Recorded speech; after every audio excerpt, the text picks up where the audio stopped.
This is Dave Meltzer with Entrepreneurs the Playbook. I have an ultra entrepreneur, a Buckeye like myself, Amanda Tress. She is the founder and CEO of the Faster Way to Fat Loss. And it is the premier virtual intermittent fasting fitness and nutrition program, something that I have actually utilized, and she didn't know that. But if all of you look back a few years ago and look at my build now compared to then, you'll know why. Anyway, welcome, Amanda. It's such a pleasure to have you here. Thank you. I'm thrilled to be here. So, Amanda, what I love about your story is that it really displays the lesson that I've lived by since pretty much my freshman year in college, when I realized I wasn't going to be a professional football player. I got ran over my very first play in my freshman year, and I was lying on my back, quoting my mom, doctor, lawyer, or failure. And I decided, okay, I'm pre-med. And I went over to visit my brother. And the first thing when I visited him, he was doing his residency. I looked at him and I said, I hate hospitals. And he looked at me, he's like, what are you talking about? You're pre-med. How do you hate hospitals? You want to be a doctor. I'm like, well, I don't want to be a hospital doctor. I want to be a sports physician. And I want to be in training rooms and sidelines. And he told me this lesson. And it really seems to me that has been a guidepost for your super career. He told me to be more interested than interesting.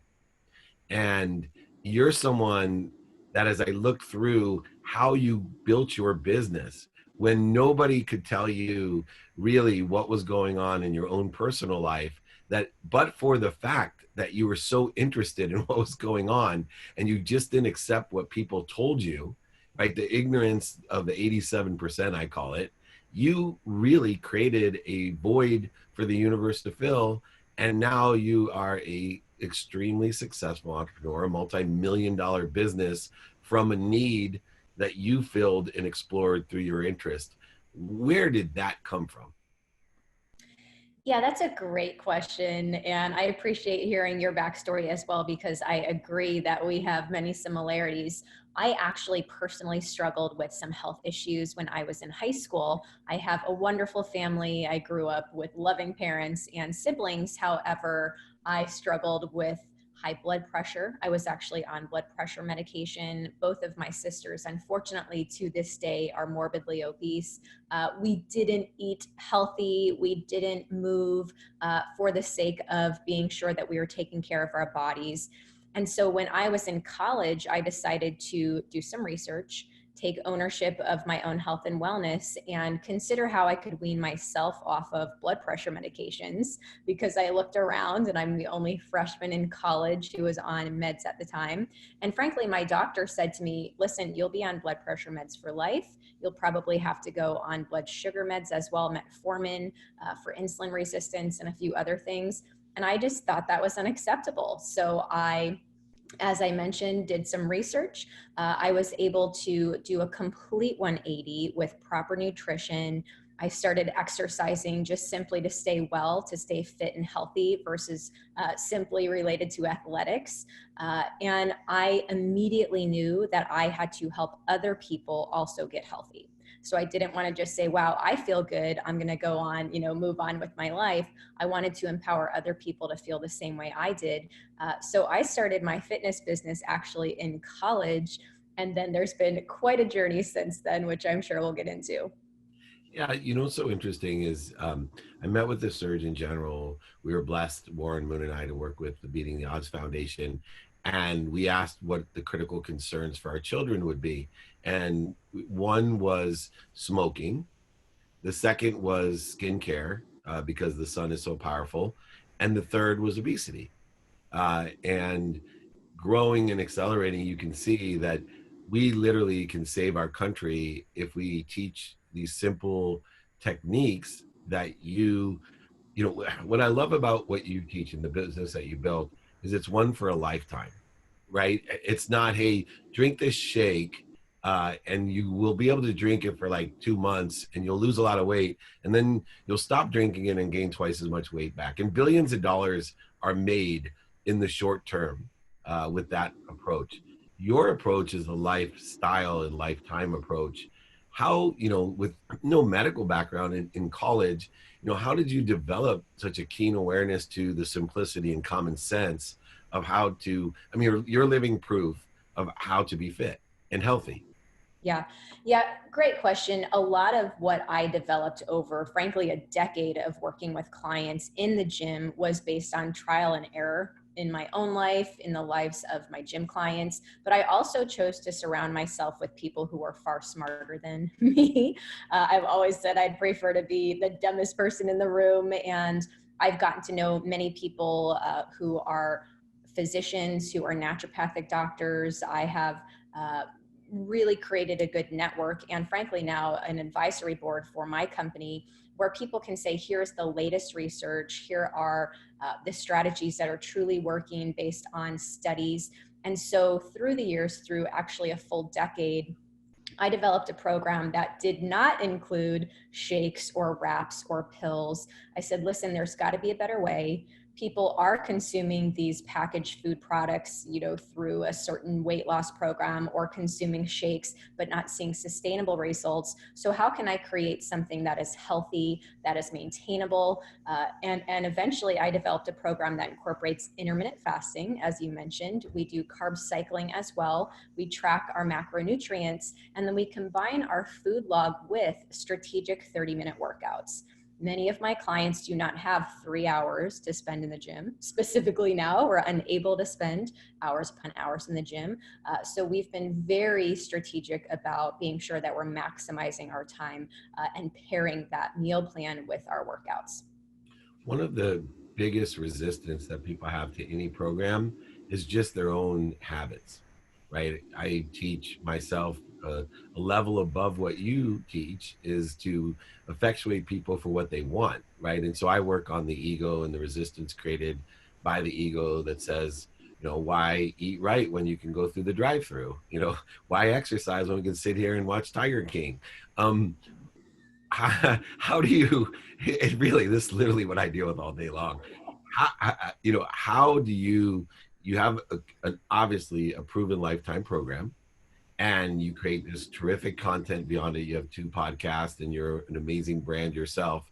But what advice would you give me, who my level of teaching is one above the actual practicality of what you're teaching, which is, hey, pick and choose this great program that I recommend for you with Amanda. But just because you pick and choose it and you want to do it, 99% of the people are going to quit. And I'm doing this big training on Friday about quitting. How can we help people not quit and be consistent? Yeah, absolutely. Mindset is so key. And when someone joins my program, we, from the very first training call, discuss the purpose or the why of getting fit and healthy. If an individual is going to pursue ambitious health and wellness goals, they must be clear on their purpose, on their motivation, but then also the reason that they will remain disciplined.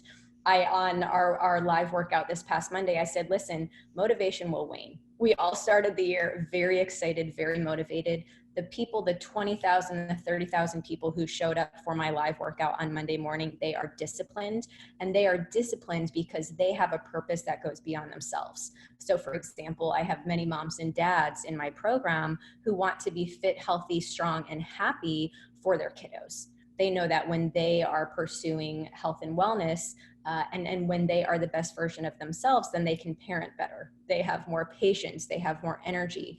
So I think it's important that we consider a why, a purpose, a goal, a vision that goes outside of ourselves. And then we focus on progress instead of perfection, because if we chase perfection, then we will always quit, because perfection is not a reality. There must be something in the water in Ohio, because you and I share so many similar philosophies and even phrases. It's amazing. I'm sitting here going, she's a genius. Oh, no, she's not. She's just saying what I learned too. This is awesome. No, so wonderful. The other aspect of it too is your unique perspective on faith, right?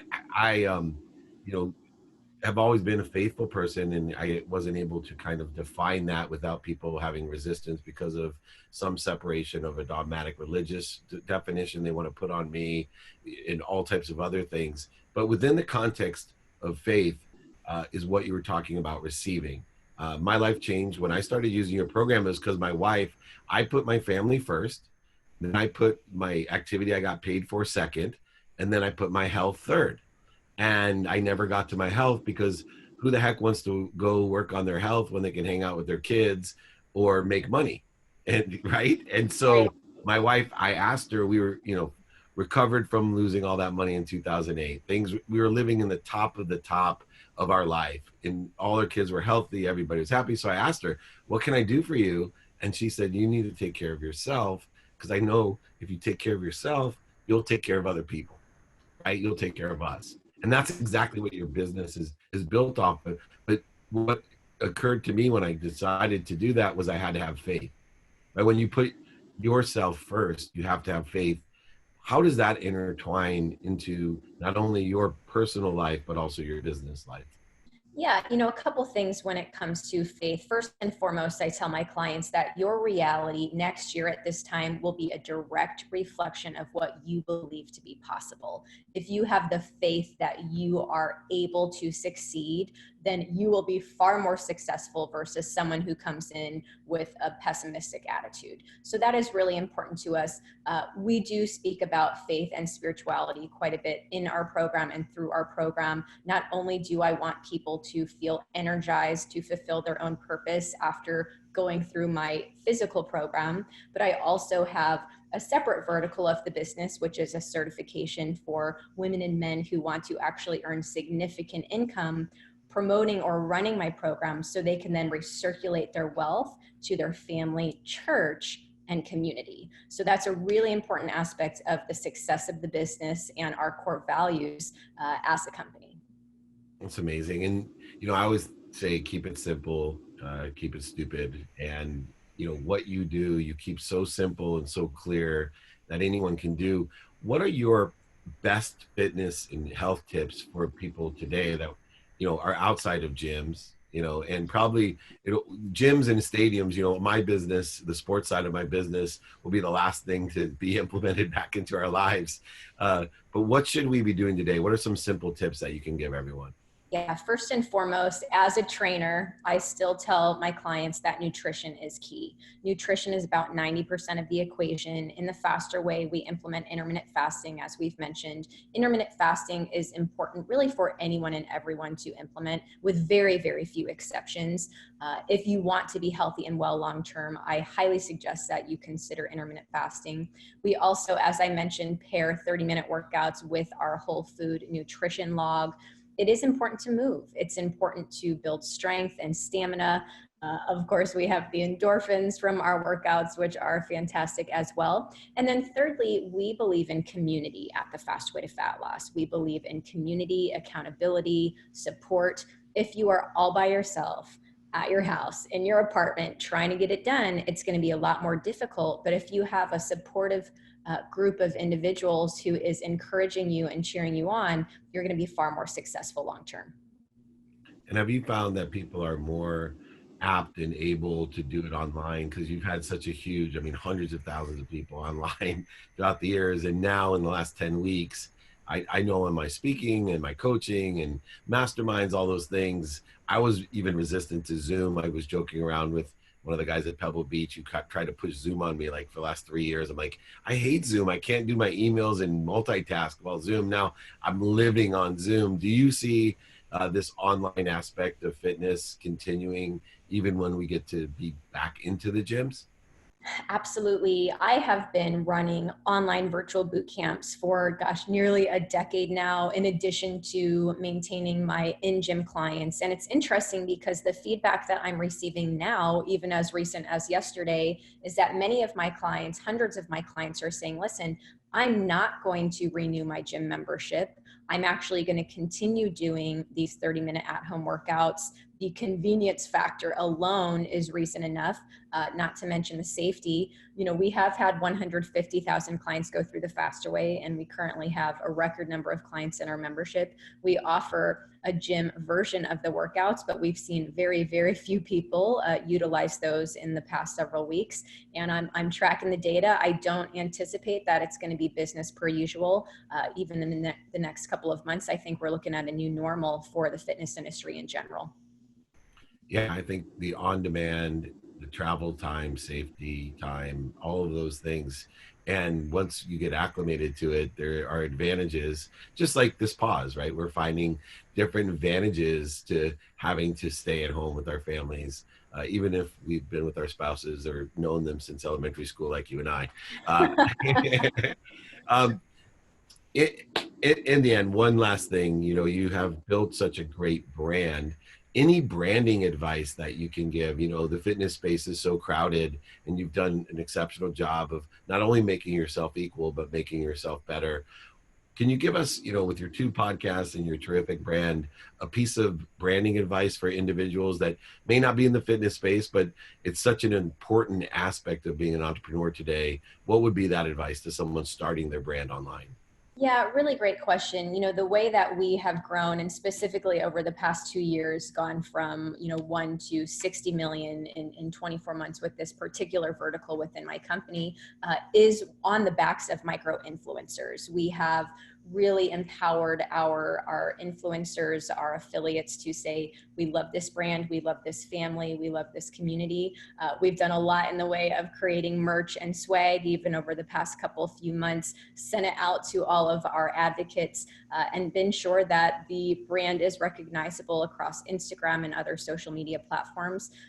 I think, just getting into forward motion and being sure that you're empowering the right people to spread the word about your brand is really key. I agree. And it grows exponentially, as you said, up to 60 million in 24 months, starting with two people alone. And I appreciate what you do and how you do it. I'm a big fan of the family, the brand, the community, and especially you. You're an extraordinary entrepreneur. I appreciate it. Amanda Tress, thank you so much for coming on Entrepreneurs, the Playbook.